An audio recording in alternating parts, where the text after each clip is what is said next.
तो दोस्तों शुरू करते हैं आज की इंदौरा न्यूज। पहली खबर जो आ रही है वो है मुंबई के स्लम रिहैबिलिटेशन बिल्डिंग्स की स्लम रिहैबिलिटेशन से रिलेटेड। तो दोस्तों ये खबर ऐसी है कि 1997 के दौरान कई बिल्डिंग्स जब इनिशियल स्लम रिहैबिलिटेशन प्रोजेक्ट शुरू हुए थे तब बने थे। बेसिकली इन प्रोजेक्ट्स में किया यह जाता है कि स्लम्स के लैंड पर कोई डेवलपर आके एक छोटे एरिया में एक लंबी बड़ी बिल्डिंग बनाकर एक मिनिमम साइज का घर कई स्लम रिहैबिलिटेशन यूनिट्स को कई पुराने स्लम डिवेलपर्स को जो है दे दिया जाता है फ्री में, जिसके बाद में बचे हुए लैंड पर कमर्शियल बिल्डिंग्स का कंस्ट्रक्शन करके सेल किया जाता है। अब ये हो गया है कि जो बहुत पुरानी बिल्डिंग्स थी अराउंड 2.7 लाख यूनिट्स, ये इतनी पुरानी हो गई है कि ये बेसिकली वर्टिकल स्लम्स बन गए हैं। हालांकि जो नई बिल्डिंग्स भी बन रही है सारे के अंदर वो कोई बहुत ज्यादा लग्जरियस नहीं है, वो भी वर्टिकल स्लम्स ही आप कह सकते हो। लेकिन अब इन स्लम रिहैबिलिटेशन बिल्डिंग्स का slum rehabilitation Mumbai metropolitan region में डेवलप होने के हिसाब से काम किया जा रहा है, जिसके अंतर्गत 10 लाख अफोर्डेबल हाउसिंग यूनिट्स भी जो है बनेंगे, ऐसा कहा गया है। बेसिकली यहाँ पर जो लोगों को स्लम्स छोड़कर बिल्डिंग में घर मिला था उनको बिल्डिंग छोड़ के फिर से बिल्डिंग में जो है अच्छा वाला घर देंगे, ऐसा गवर्नमेंट का कहना है। देखते हैं कैसा ये प्रोजेक्ट आगे बढ़ता है, क्योंकि मुंबई में जमीन बेसिकली बची नहीं है और पुराने डेवलपमेंट्स को रीडेवलप करना पड़ता है आज के डेट में, तो इसके हिसाब से यही आगे का सिनेरियो नजर आता है। अगली खबर दोस्तों जा रही है मुंबई के धारावी से, जब पर मेट्रो नेटवर्क का ऑलरेडी स्टेशन तो है लाइन 3 का, लेकिन एक जल्द ही एडिशनल स्टेशन यहाँ पे देखने को मिलने वाला है। तो धारावी रीडेवलपमेंट प्रोजेक्ट जो है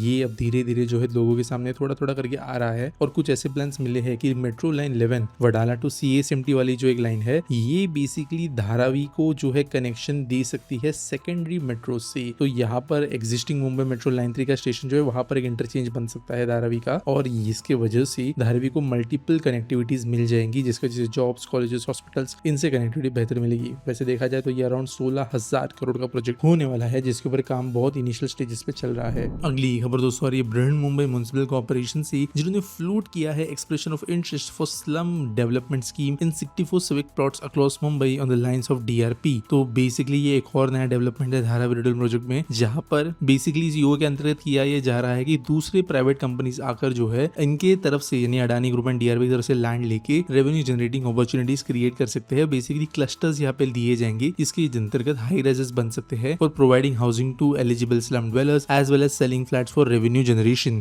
FSI जो है यहाँ पर स्पेसिफिकली थोड़ा ज्यादा दिया जाएगा, लेकिन ये थोड़ा एयरपोर्ट के पास होने की वजह से हाइट की लिमिट है, लेकिन फिर भी यहाँ पे अच्छा खासा डेवलपमेंट हो सकता है। अगली खबर दोस्तों ये गुड़ग्राम से, जहाँ पर हरियाणा गवर्नमेंट ने अप्रूव किया है land transport of development of city bus come depot terminal in sector 103 along Dwarka expressway. Basically नया यहाँ पे एक बहुत बड़ा डिपो और टर्मिनल बन रहा है बसेस का, जो कि 7.18 एकर्स ऑफ लैंड में बनाया जाएगा, जो कि MCG को बिलोंग करता है। अब GMDA टेक ओवर करेगी और 39.96 करोड़ रुपए जमीन के लिए जो है MCG को दिया जाएगा। द्वारका एक्सप्रेसवे धीरे धीरे one of the most important road बनता जा रहा है, ऑलरेडी काफी इंपोर्टेंट है। तो यहाँ पे बस टर्मिनल की जरूरत वैसे भी पड़ने वाली थी मल्टी मॉडल कनेक्टिविटी होने के लिए, इस पे काम शुरू हो गया है। अगली खबर दोस्तों जो आ रही है वो जयपुर के CM भजन लाल शर्मा जी से रिलेटेड, जिन्होंने वेडनेसडे को अप्रूव किया है detail project report for Jaipur metro phase 2। तो यहाँ पर वैसे देखा जाए तो 2017 से जो है कंस्ट्रक्शन के लिए कहीं ना कहीं पे यहाँ पे सेंट्रल गवर्नमेंट के अप्रूवल्स की जरूरत थी, और उसके बाद में जो है बहुत ज्यादा इश्यूज इसमें क्रिएट हुए। फाइनली अब राजस्थान मेट्रो रेल कॉर्पोरेशन एक 50-50 जॉइंट वेंचर बनाया गया है सेंट्रल गवर्नमेंट के साथ, और एशियन डेवलपमेंट बैंक और एशियन इंफ्रास्ट्रक्चर बैंक के द्वारा इसको फंड किया जा रहा है, जिसमें 36 स्टेशन होंगे, 34 एलिवेटेड, 2 अंडरग्राउंड, जो की मेजर रेसिडेंशियल, कमर्शियल, एजुकेशन और इंडस्ट्रियल एरियाज को कनेक्ट करेंगे VKI और सीतापुरा इंडस्ट्रियल एरियाज के बीच में।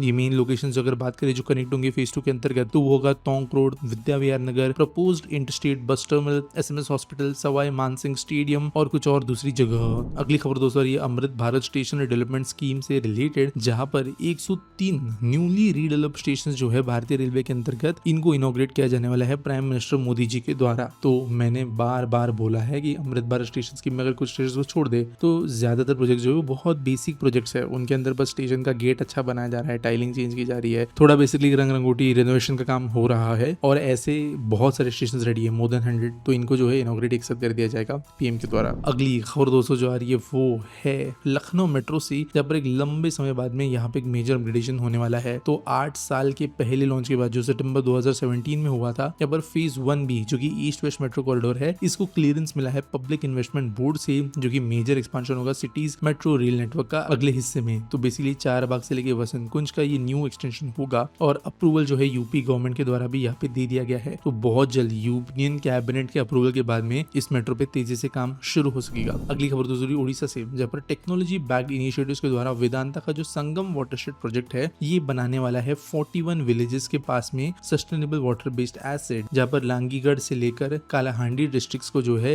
ईयर राउंड वाटर कनेक्टिविटी मिलेगी। तो बेसिकली ये एक ऐसा प्रोजेक्ट बन रहा है वेदांता के द्वारा जो 3,500 एकड़ ऑफ कल्टिवेटेड लैंड को रीबूस्ट करेगा विद वाटर, जहाँ पे वाटर स्टोरेज कैपेसिटी और ग्राउंड वाटर रिचार्ज रेट्स को भी बढ़ाया जाएगा। 22,000 लोगों को इसको जैसे बेनिफिट मिलेगा। तो ये जो बड़ा प्रोजेक्ट है ये वेदांता के सीईओ के द्वारा बोला गया। आज के एसपीटी सॉल्व के बारे में बात करें तो नकुल श्री कुमार पूछते हैं, why is government building so many flyovers instead of focusing on public transportation which actually reduces traffic. देखो हम जो है ना एक डेफिसिट कंट्री है, ज्यादातर शहरों को अगर हम दुनिया के one of the best public transportation वाले देशों से भी कंपेयर करें, रोड इंफ्रा हमारा उतना अच्छा नहीं है। जैसे फॉर एग्जांपल हम जापान का एग्जांपल देते हैं कि जापान का मेट्रो सिस्टम इतना एक्सटेंसिव है, पब्लिक ट्रांसपोर्टेशन इतना अच्छा है, लेकिन जापान के अगर आप रोड्स को भी देखो सिटी के अंदर तो जो सिटी वाले एक्सप्रेसवेज होते हैं, फ्लाईओवर्स होते हैं, टनल्स होते हैं, रोड्स होते हैं, उनका नेटवर्क डेंसिटी क्वालिटी ये हमारे देश से बेटर है। हमारी पॉपुलेशन डेंसिटी भी अब जो बढ़ रही है शहरों के अंदर, जनसंख्या और बढ़ रही है, तो जो हमारा अनडेवलप्ड एक काइंड ऑफ रोड इकोसिस्टम है शहरों का वो भी डेवलप करना जरूरी है। फ्लाईओवर्स उनके अंदर का हिस्सा है, सिटी के अंदर बनने वाले बड़े जो आर्टिरियल रोड्स होते हैं वो इसके अंदर का हिस्सा है, ब्रिजेस उसके अंदर के हिस्से है जो कि पॉपुलेशन को एड्रेस करने काम में आएंगे। अगर एक टाइम ऐसा आ भी जाए कि देश की ज्यादा जनसंख्या पब्लिक ट्रांसपोर्टेशन यूज करती है